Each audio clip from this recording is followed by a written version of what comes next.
Meet the Kenyan doctors, men and women who work tirelessly not only to heal the sick, but also to set the national agenda in the health sector.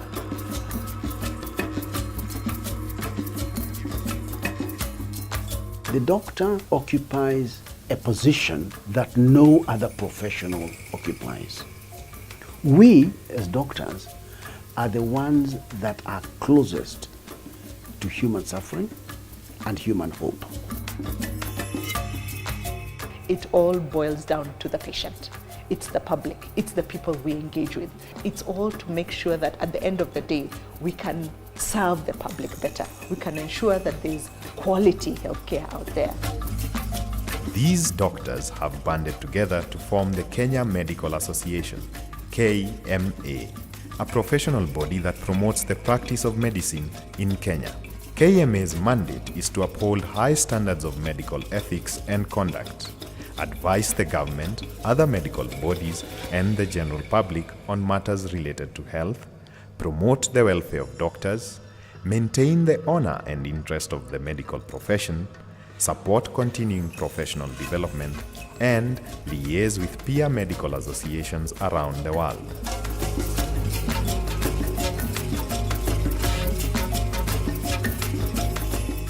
Getting a degree doesn't make you a professional. Getting a degree gives you a medical qualification, an academic qualification. It is by being an active member of your professional association that makes you a professional.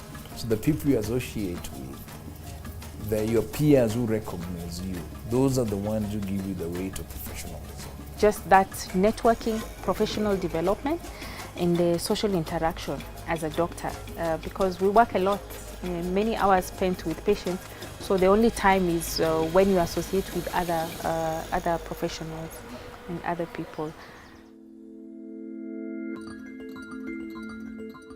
The year 2018 marks the golden jubilee of the Kenya Medical Association. KMA was founded in 1968, and that's why it's turning 50 this year. But KMA is actually older than that, because prior to registering Kenya Medical Association, it was a branch of the British Medical Association.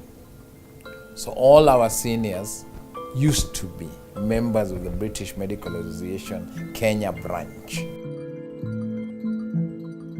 The 27th of November 1968 marked the birth of the Kenya Medical Association, when it attained complete independence from the British Medical Association.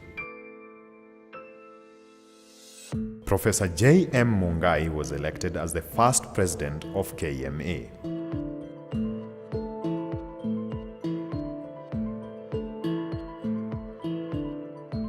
Dr. S.S. Dillon started his practice in 1954. He'd go on to become the chairman of KMA and mayor of Mombasa. Before the KMA, I had joined the British Medical Association. It was nothing very special. It was quite normal, and we also changed our name from British Medical Association to Kenya Medical Association.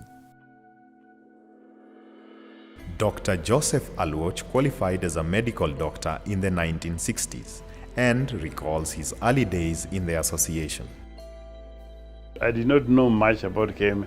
I heard about it, but it looked like an elite club of a few old doctors, mainly Asians, actually 99% Asians, used for dining and kind of chatting. On 5th November 1971 at 5 p.m.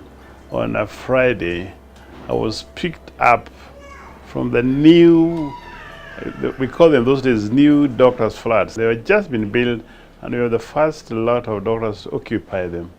So at 5 p.m., a group of CAD police officers came to pick us. Why?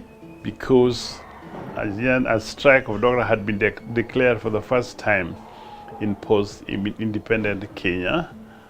Unfortunately, most of the ring leaders had disappeared, so the police could not get them. So they are avenging, they're throwing the revenge on innocent doctors who are just doing their normal work. myself and the late Dr. Mbaka and Dr. Gilbert Okelo, who is next door in this hospital, were taken to Karen police station and huddled in. While we were in the cell over the weekend, the KMA, that time the chairman was the late Dr. Nesbitt, so he consulted the then KMA lawyer, he was Dr. Harry Makecha. So what to do with the doctors, because we were concerned. We are not members of KMA, but they thought we were doctors, colleagues, they could help us. So as we brought court on Monday morning, that is the 8th of November, Harry Makecha was there to bail us out, and we actually released unconditionally. And after that, we are very appreciative of KMA, and some of us joined KMA.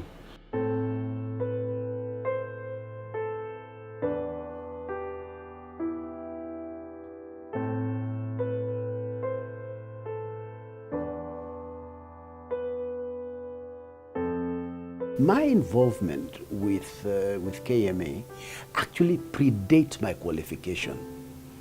When we were medical students, Kamarogo, myself, Nyikal, and other people formed an organization called AMSUN, the Association of Medical Students of the University of Nairobi. The interest in joining KMA came as we were groups of medical students who believed that if doctors got organized in certain ways, they would achieve a great deal for themselves and for the society. We started getting engaged with the organization as medical students from '75. We were very, very conscious of the problems facing this sector, and we knew our rights. But most important, there was a group of us who were unwilling to sacrifice those rights on the altar of personal comfort. I remember particularly in 1979, 78, 79, when there was an issue of shortage of doctors and there was a bit of agitation. We were part of it, of course. The then President Moi said that if doctors don't work, he'll go and get doctors in India. He can't even employ monkeys. We realized that there was need for us to coordinate ourselves really in regard to our welfare as doctors, regarding the conditions of work and terms of service that we were in. And we looked around, there were quite a number of us, and we looked around and we realized that the only organization that we could actually join was Kenya Medical Association. Many doctors in government employment were really not members of Kenya Medical Association.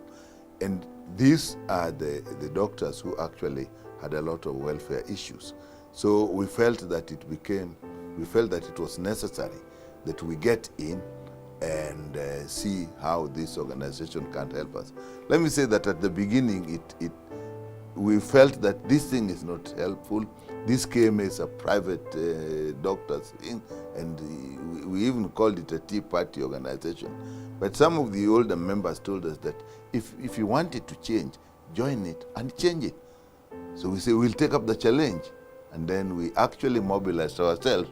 And I remember between 77 and 78, very many new branches were actually formed.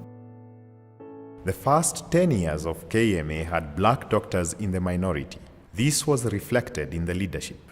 With the qualification of more indigenous doctors, a change was imminent. At that time, the tradition was the assistant secretary becomes secretary, a secretary becomes associate chair, and then chair in succession. So the elections were very short. You would go there, these guys just move up, and 5-10 minutes later, the election is complete. But we had enough numbers of Africans at that time. So we planned a coup. And we said we are going to take over. This meeting was taking place in Kisumu. And in Kisumu, as usual, people assembled to start our usual so-and-so now, who was Secretary General, becomes associate chair. And so-and-so associate chair now becomes, no, we also want to contest. So we raised our hands. Yeah, I wasn't one of those. I was very young. So there was a war. between the Asian group and the African group. Yeah? And for some reason or the other, and I don't even know why, but my name got mentioned at that time, and I was friendly to both sides. So it was like, how about Dr. Abdallah becoming the Secretary General? And both groups went, yeah! And I stood up to protest, and I was told, shut up! So I shut up. The first big challenge that happened to KMA was sometimes in the 80s, actually 1981, when a national strike was called, and the likes of Nikal, who's now a member of parliament, the likes of Rai, those were the guys who were in the forefront at that point. And this was the first phase where KMA actively was involved in leading what I could call an industrial strike or an industrial action to agitate for better terms of service. During the negotiations, the strike, it came out that there was no scheme of service for doctors. Nothing. When the Director of Medical Service then was challenged in one of the meetings, bring the scheme of service. That was the last meeting we had, and none was produced. And so after that, we actually then sat down, and a new PS came, I think it was called Jeremiah Crane or somebody, who said, okay, gentlemen, let's sit down. And we actually worked the scheme of service for doctors.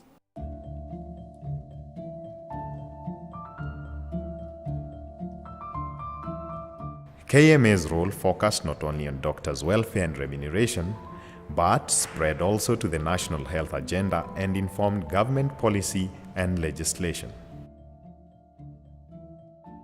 Near Parliament building, there's the Professional Society building. And then in the basement below was where KMA was. There was an elderly lady, a Mzungu lady called Mrs. Green. And she was sitting there alone with her East African Medical Journal. She was correcting things. So I went there and I said, good morning, Mrs. Green. Yes. She says, my name is Dr. Abdallah. Yes. I'm the new Secretary General. Yes. I said, look, I've come. I'm the doctor. I said, look, no doctor has ever come here. So go away. You are disturbing me. She was busy with her East African Medical Journal. I says, woo. I don't know what the meaning of this is. Inside myself, I said, no, this has to change. So I worked very hard. I called my colleagues as well, Professor Juang and the others who are my age mates. You guys, come on. Now that we've taken over KMA, is that what this is going to be? We play cricket and then we appoint each other and then we do it again next year? No, we have to give back to society. So let us begin to write proposal. Let us go. So I went to Afia House. Dr. Koenange at that time, the Director of Medical Services. How can we work with you? How can we work together? So we started plotting and planning and so on. And we were invited as KMA for the first time to join the effort of the government on a number of things. For example, the workmen's compensation was actually done by us. The paper to do with reproductive health in Kenya. At that time, family planning was a no-go zone for the government of Kenya. But we went into it and we assisted. In fact, the paper on reproductive health for the parliament was written by us as Kenya Medical Association. It was decided that KMA must now take up seriously the issue of the welfare of doctors. And in the meeting, in one meeting in Mombasa, we formed committees. These committees, particularly the housing committee, became very active. The welfare committee became very active.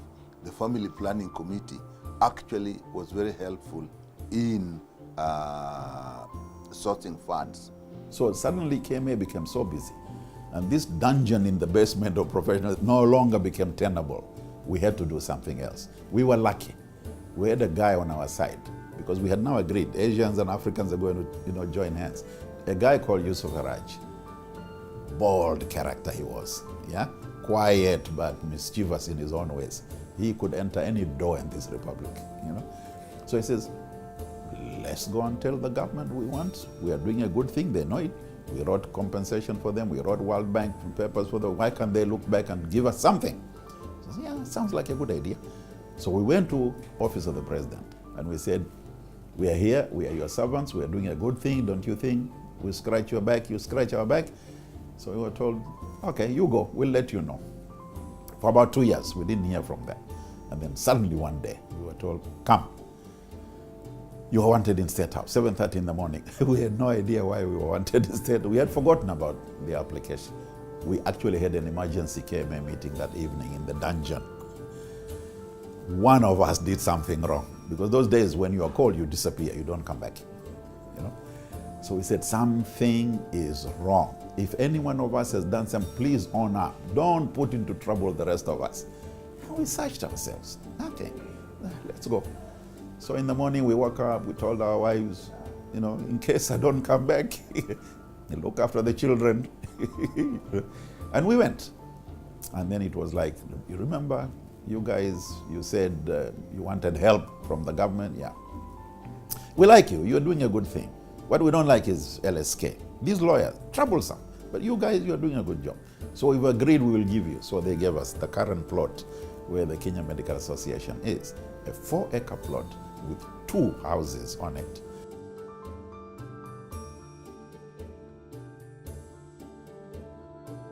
The 80s and 90s were characterized by tribal clashes and a reduction of the democratic space in the country. KMA, through its Human Rights Committee, stepped up to the plate. We started the KMA Human Rights Committee in the early 90s when there is especially in the Bungoma and Mount Elgon region, there's a lot of torture of people because of the clashes. Then we started Independent Medical Legal Unit, which is a network of doctors and lawyers who are doing pro bono work, treating free of charge torture victims, and also the lawyers giving pro bono. So we came out and giving lectures to doctors and teaching them how to document medical legal issues and also taking up cases. And I'm very happy that that humble thing we started, and in 1996, I think, the special rapporteur on torture came to Kenya, and we are the first group he met, one of the groups he met. And you know, I feel happy because in that report, there's a small portion of KMA, you know, the Kenya Medical Association has a Human Rights Committee, and the Kenya Medical Association tells their doctors to document properly any torture cases, and that the Kenya Medical Association will take action on any doctor who falsifies any report. Our documentations, in fact, especially of the post-election violence, was used by the special rapporteur of extrajudicial killing. In fact, through IMLU, majority of whom are doctors anyway, pro bono, who are working there, and we did do the report, and it is appreciated. And IMLU and KMA, when it comes to the documentation of human rights, is well known. Other committees in KMA include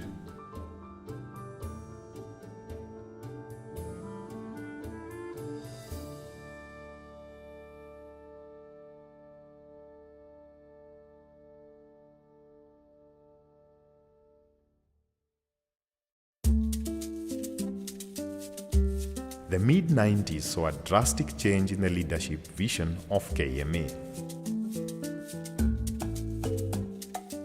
Probably one of the most memorable and tumultuous elections of KMA in 1996 in Kisumu. When my name was proposed, I campaigned and I became the new president of Kenya Medical Association. At that point, then we decided that our taking over was not just going to be symbolic, but we were actually going to do things differently. And that became, I believe, a major turning point for this association. First thing is that we started identifying, number one, key social programs that would respond to the felt needs of members of KMA, young, old. So, number one, we remembered when we first came to Nairobi as young doctors doing postgraduates that We had to fight for nearly 1 year just to get housing.